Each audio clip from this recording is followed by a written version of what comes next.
I'm Aaron Baker from PhoneDog.com. This is the LG Optimus G Pro. It's the international version, but it's coming very soon in a US flavor to AT&T with 4G LTE to boot. Is it a device to get? Is it going to beat the Galaxy Note 2? Let's unbox it and put it through its paces.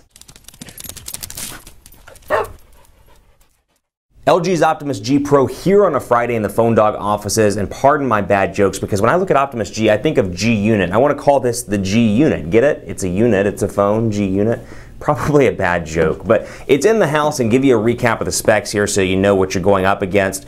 It's a Galaxy Note 2 competitor in every way. It's got a 1.7 gigahertz quad-core Snapdragon 600 CPU, a 5.5-inch 1080p HD display, and just showing you the back here, you got 2 gigabytes of RAM, 3,140 milliamp hour battery. And let me give you a quick recap here of how these devices panned out. If you remember the LG Revolution, it was announced at Mobile World Congress 2012, then the Note 2 was announced at IFA in Berlin, and then the Revolution came out in the States, and everybody was kind of like, why would I get a Revolution when the Galaxy Note 2 is right up here on its way? Well, this one is coming out on AT&T very, very soon, and it competes head-to-head with the Galaxy Note 2, and in a lot of ways, specs-wise, makes it better than the Galaxy Note 2. You've got a 1.7 gigahertz, like I said, quad-core processor, so quad-core Snapdragon 600, very fast CPU at 1.7 gigahertz. The display is 1080p, so full HD. You've got a higher resolution camera here, 13 megapixel camera. This one is an SK Telecom device with 4G LTE capabilities. The battery is also bigger, 3,140 milliamp hour battery in this device. So no S Pen, that is something I find myself missing on this device, but you do get some decent specifications that, like I said, in a lot of ways are better than the Galaxy Note 2. So while that is powering up, you can see the animation, the startup animation right there, SK Telecom and the button lighting up. I want to give special thanks to our partners at GSM Nation. They hooked us up with one of these devices. Be sure to check them out, gsmnation.com. If you're like me and you love those unlocked devices, things like this or the unlocked Galaxy S4, the unlocked HTC One, give them a look at gsmnation.com because they do have some nice devices. Really appreciate working with them. And they got us this Optimus G Pro nice and fast, so special thanks to them. You are watching this unboxing partially because of their good work. So thanks to GSM Nation. Also special thanks to our partners at Best Buy Mobile for giving us devices like this for use in our One Paw Bandit giveaway game. When you go into Best Buy Mobile, you'll deal with unbiased representatives, whether it's AT&T, Sprint, T-Mobile, or Verizon. They'll hook you up. And yes, they don't have the G Pro just yet until it comes out on AT&T. They've got a lot of hot smartphones they can hook you up with at Best Buy Mobile. LG Optimus G Pro instruction manual. Let's see what you get out of the box here. Quad beat headphones. Those actually look like pretty nice headphones. Take a look at those. Look like they go in ear pretty nicely, and then you got your USB cable, AC adapter module with the USB port on the front, and then that's obviously a European configuration, EU configuration. You also get in this box a spare battery, so two 3,140 milliamp hour batteries, and then an LG battery charger, an external battery charger. So that's pretty cool. Amber Alert, which has been popping up on every single one of my phones all day long. Amber Alerts and Silver Alerts, get quite a few of those in Texas. So out of the box here, typical LG user interface that we saw from Mobile World Congress, and I'm going to get kind of confused because I always forget on this device the back and the menu buttons are reversed for most Android devices. So you've got your capacitive back and menu buttons here. You've got a physical home button. You've got a power button over here on the right side, which obviously powers it off and on. A button over here, which we'll figure out what it does in just a second. I genuinely cannot remember.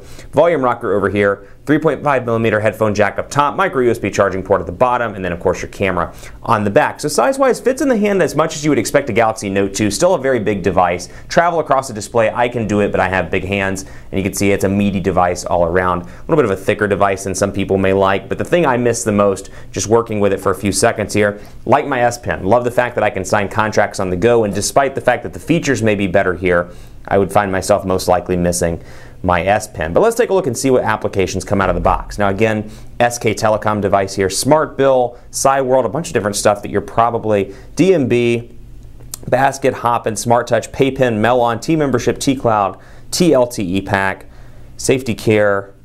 I worked for Helio back in the day, and Helio was a joint venture between Earthlink and SK Telecom. So it's like bringing back old memories here. Downloads and widgets. And you can see the device moves pretty quickly here thanks to that 1.7 gigahertz quad-core Snapdragon S4 or Snapdragon 600 CPU. So you got your shortcuts up here in the top. All kinds of different shortcuts, and much like typical LG devices in the past, you can reorganize these. So if you're like me, you travel on planes a lot, you want airplane mode to be up at the very top. Got the customization to do that. These darn emergency alerts. All morning, man. Confirm. I got it. I know. It's a black Ford. Should know the license plate by now as many times as I've gotten it. Airplane mode, and then it's right over here in the top left-hand corner. Q-Slide applications as well, so I can go through here and quickly access my applications. We'll go into settings and take a look. And this is something Samsung's recently started doing with the Galaxy S4. Tabbed settings, network, sound, display, and then general, and then on and off toggles. Although I do like this little 3D animations, it actually makes it look like you're toggling a real on and off switch. Kind of cool there. Go ahead and turn that off. Bluetooth off, data networks. I don't have a SIM card in this just yet, so that will stay off. Sound, display, in general. And then over here on device, battery, applications, storage, gestures, and you know that I love this. Physical battery percentage indicator. And of course, I've got some other customizations. I want to take a look at the lighting on the physical button. Let's see, Q button. Okay, so Q button, the shortcut, I can change this between Q Memo, Q Voice, Camera. So right now it's set to Q Memo. So when I click this button on the left-hand corner, I can take a picture of the screen and I can write on the screen. So not quite an S Pen functionality here, but you still get the ability to do some content creation on this device, which I like a lot. So you've got that ability, and of course I can save that, and then I can go ahead and back that up when I'm done. I can back that thing up when I'm done. How to use Q Memo. It is Bad Joke Friday, my friends. I apologize. And then messaging as well. So 5.5-inch display, nice and fast. And you can see that this device is pretty zippy all around. We'll go ahead and go into a text message so you can see the keyboard. Yes, I know to hide the keyboard how that works.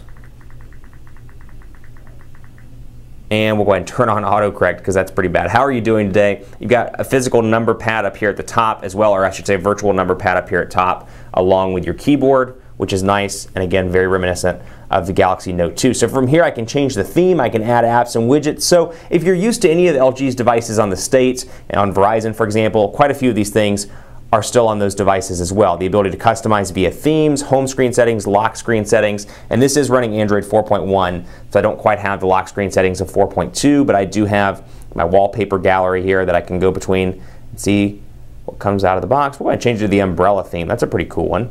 And then over here, go back, and we'll see my applications. And then, of course, from here, I can change the icons as well. This is a nice little LG customization. If I want contacts to look different, I can make it a C, for example, and change that right around. Or I can create an icon from the gallery, which I think is pretty cool. Keep it locked on PhoneDog.com for continuing coverage of the LG Optimus G Pro. This is a phablet device that competes directly with the Galaxy Note 2, and now that it's coming out on the States on AT&T, it's a contender for a dogfight battle. So you'll want to stay tuned to PhoneDog.com for that. I'm on Twitter, PhoneDog_Aaron, Facebook, Facebook.com/HiAaronBaker, and we're also on Google Plus at gplus.to/PhoneDog. Thanks for watching this. Keep it locked on the site and let me know what you want to see from this device. Can it compete with the Note 2? Is there another dogfight you want to see? Let me know at PhoneDog_Aaron, and I'm off to see actually what LTE bands it supports. I don't think it supports any AT&T LTE bands in the States. Hey, but you never know. I'll throw in an AT&T SIM card or T-Mobile SIM card and see what we can get out of this device. Thanks so much for watching. Keep it locked on the site. As always, I'll see you next time.